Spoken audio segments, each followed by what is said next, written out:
Hi, this is Hilary from On Humans again with another bonus clip. This one is from my conversation with psychologist Lara Aknin. You might remember her from episode 47 where we talked about her inspiring work on generosity and its links to happiness. And now towards the end of my conversation with her, I also couldn't resist asking her a little bit from her other strand of her work. She's a co-editor of the World Happiness Report, which is one of the biggest and most ambitious projects in the history of social science. I mean, people are walking from door to door in rural India, asking people standardized questions about how they feel about their lives. It's a really fascinating project. And it's also a project which, when it ranks countries based on their happiness, always puts my country, Finland, first, or has for a very long time. And so I really wanted to ask Aknin's thoughts about why does Finland rank at the top? What does it mean that Finland ranks at the top? What are the measures that this is based on? What are the alternative measures that would put Latin American countries at the top? Why don't we talk about that so much? And beyond just ranking countries, what does the report really tell us about happiness? And after years of scientists running and analyzing the World Happiness Report, can we say what is the single best predictor of happiness for humans wherever they are in the world? I got to ask all of these questions from Aknin, and I decided not to include most of this in the original episode, partially because it didn't quite fit in the theme there, but also partially because I thought this would be a great episode in itself. So here we go. I hope that you enjoyed this. As always, if you do, you can support the show by subscribing to it, giving it a 5-star review. And if you want to, you can join the wonderful group of people who support me at patreon.com/onhumans. Thank you to everyone who does that. It's been really wonderful to have you supporting me for 2024, and I look forward to creating value for you in 2025. Anyway, one more time, I bring to you Lara Aknin. I'm right now recording from Finland. I'm of course very interested whenever I hear that one more time we are the world's happiest nation, and at least I think we can put a little plug here, noticing happiest, perhaps in some definition, at least seems to be the most satisfied with our lives on looking at a ladder and imagining where we are. Exactly. If we would ask who experiences the most positive emotions, we would get very different countries in the number one. I've heard that it would be a Latin American country. Yes, I was going to say, I don't know the specifics, but I'm quite sure it would be a Latin American country. Yeah. Why don't we advertise as Finland is the world's most satisfied country and whatever, Paraguay, Costa Rica is the world's most joyful country or whatever. Yeah. We use life satisfaction as kind of this global measure because it's kind of a bigger umbrella term that encapsulates how people see their lives as a whole, not just their momentary experience right now or yesterday, which is what the positive emotion question is picking up. Am I right that there's also much bigger differences in the life satisfaction than in the positive emotion? Yes, because positive emotion is known to be a little bit more malleable and ephemeral. So like positive emotion can change from moment to moment, right? You could stub your toe or eat an ice cream and that might change how you're feeling in the moment, right? Life satisfaction is known to be a little bit more of a stable construct. And so there tends to be more variability across nations in life satisfaction. So, I mean, there is an association across these variables. I should maybe even back up and say that when we're talking about subjective well-being, which is how people evaluate their emotional state in their life as a whole, Ed Diener years ago kind of proposed this kind of overarching and I think kind of leading model in the field, which is that there are three main components that we might think about. The first is positive affect or positive emotion. So the short-term momentary positive feelings you're experiencing. The second is negative affect or emotions, which is the negative emotions. And you'd think that those two, I mean, I think lay perspectives might assume that positive emotions and negative emotions might be negatively correlated. Like when you have lots of positive emotion, you have the absence of negative emotion. But in fact, evidence suggests they're kind of both orthogonal. You could be high on both at the same time, low on both at the same time, or medium. I mean, my most clear-cut experience of that was when I dropped my oldest child off for daycare the first day. I remember feeling like such pride, such excitement to finally have some time to myself, but also some sadness when he just walked off and didn't even look back. It was a very bittersweet emotion. And so you could have these, they're not opposite ends of the same pole. Interesting. They're two separate existence is. Yes, and I guess that partially answers my question, because if you would take I mean, you were going to say that the third, of course, it would be the life satisfaction. Yeah, but it's interesting that there is another way of doing that division, which say that there's two things. There's this happiness as life satisfaction, and then there's happiness as the balance of more positive than negative emotions. But when it comes to doing that way, it's very difficult to construct a measure that would kind of give pluses for smiles and minuses for anger or worry or anxiety. And so I guess in a way it is easier to rank countries on the life satisfaction rather than the emotional balance way, because then you would have to have one for Finland is the most satisfied, some Latin American countries are the most positive emotion, and then what are the least negative emotion? I wonder actually which are. Do you happen to know which countries do show least negative emotion? Not off the top of my head, to be honest. Although, yeah, I would have to look back at the data to determine. That would be interesting. Well, Yeah. well, let's. What would you say in the World Happiness Report? What would be the most interesting findings? So it's fun to see from me, Finland and the other Nordic countries are doing well. And it actually does give me positive feelings. I mean, there's very interesting data on, for example, immigrants coming to the country rapidly start to converge with the native population. That makes me smile every time I see that.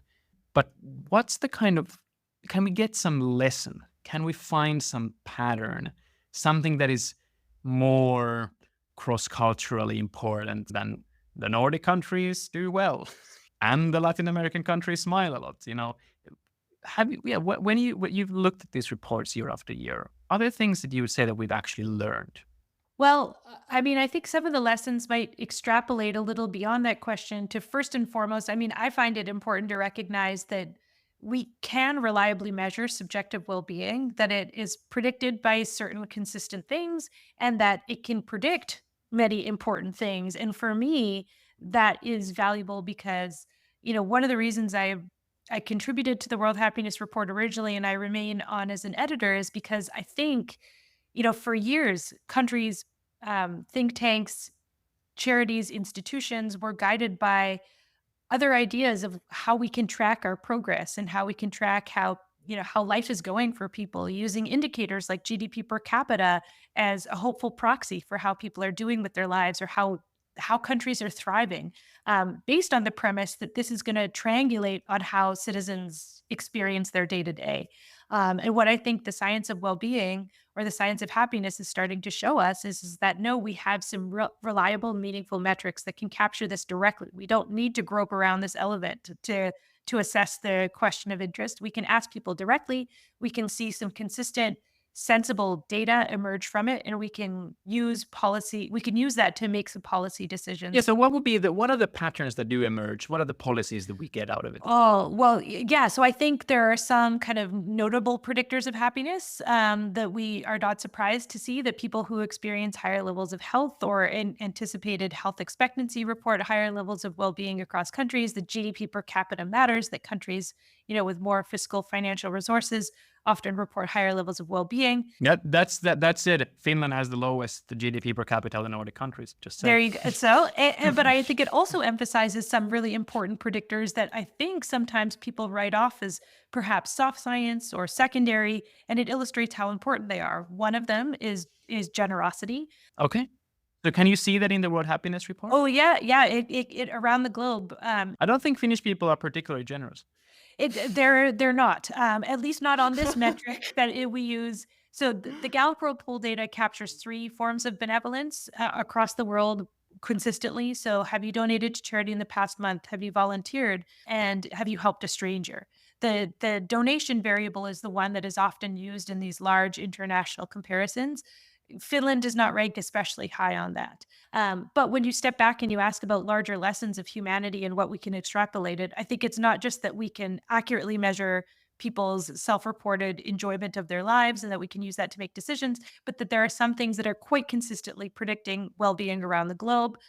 One of those is generosity, and another one, which I think is so obvious but often overlooked, is just social connection. The strongest predictor of life satisfaction around the globe is having at least one person to count on in times of need, what we call the social support variable. And I guess that circles back to another place we've been in this conversation, which is how we as humans are very social creatures. how we need other people to survive and to feel good. And I think that question captures the most basic level of human connection, having one person to count on, and how that is reliably up there. So that is one finding that I think is not only consistent and widely understood to be a facet that's important for our well-being, but comes up year after year. And another one that I find, this might be idiosyncratic to me, but some data that has recently been emerging is that people are way more pro-social than I think, or benevolent than we often give each other credit for. And I think that matters. I think a lot of people have assumed benevolence has declined when in fact global levels have increased over the past several years. And I think that's important because we hold these negative perceptions of others, which influences how we treat one another, but it also just our perceptions impact our own well-being. If we assume the worst of others, we don't engage with them, and we also just walk around the world thinking someone's out to get me, when in fact many people are willing to step in and help.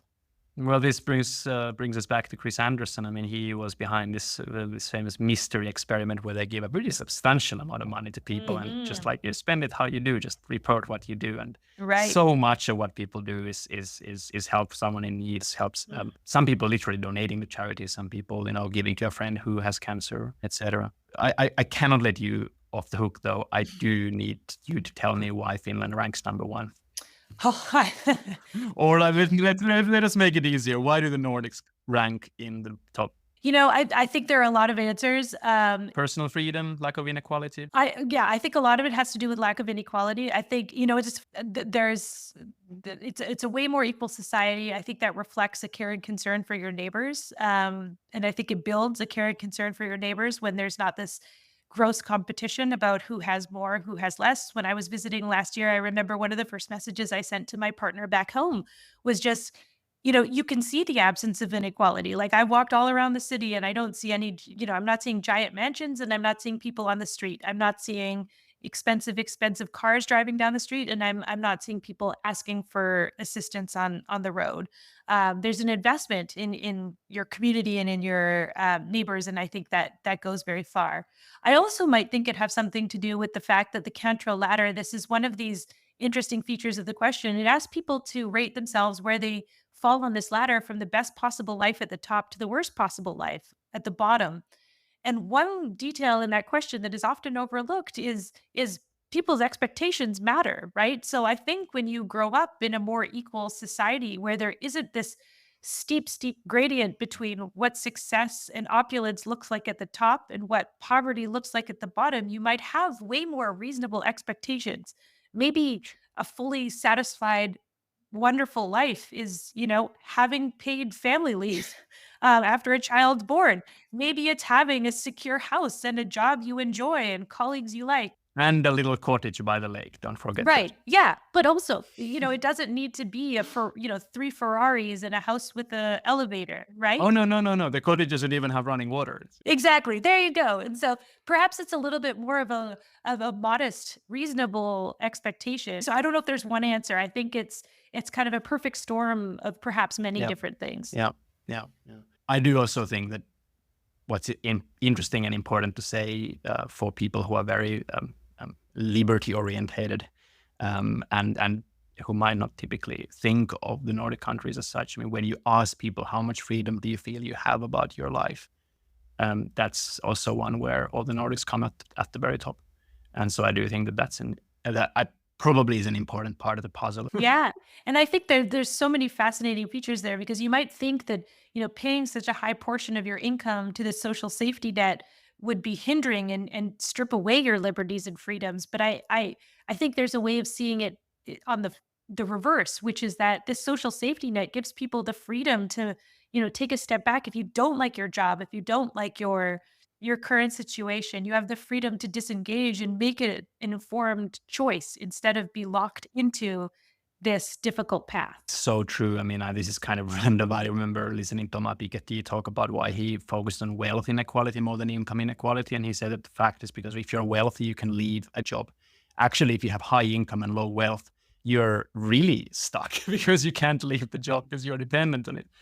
And anyway, and I remember thinking about it, being like, yeah, that's really true. You really have to be wealthy to leave a job, or be in a place where you have really good social safety net. Right. And certainly, whether it's a good or a bad thing, when I look at my friends in Finland, they often do tend to be very relatively relaxed about what's happening in life. They're like, yeah, it'll be fine. So maybe that's a good place to come to a close when it comes to the World Happiness Report. Before we finish, always my final question to guests is, how has your research shaped your outlook on humanity?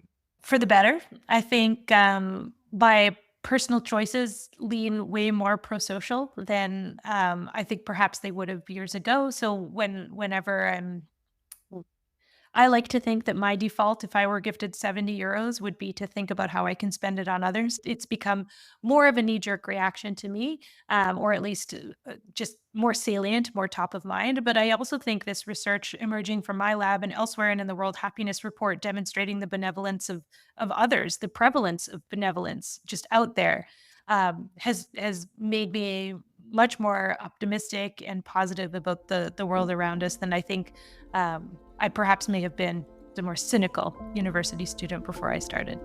Lara Aknin, thank you so much for really, really inspiring research and for your time today. Thank you for having me. Okay, so that was it for today. There's one more short bonus episode coming. It's going to be about evolutionary biology. That's going to be with the biologist Eva Jablonka. So I hope that you tune in next time. Until then, take care.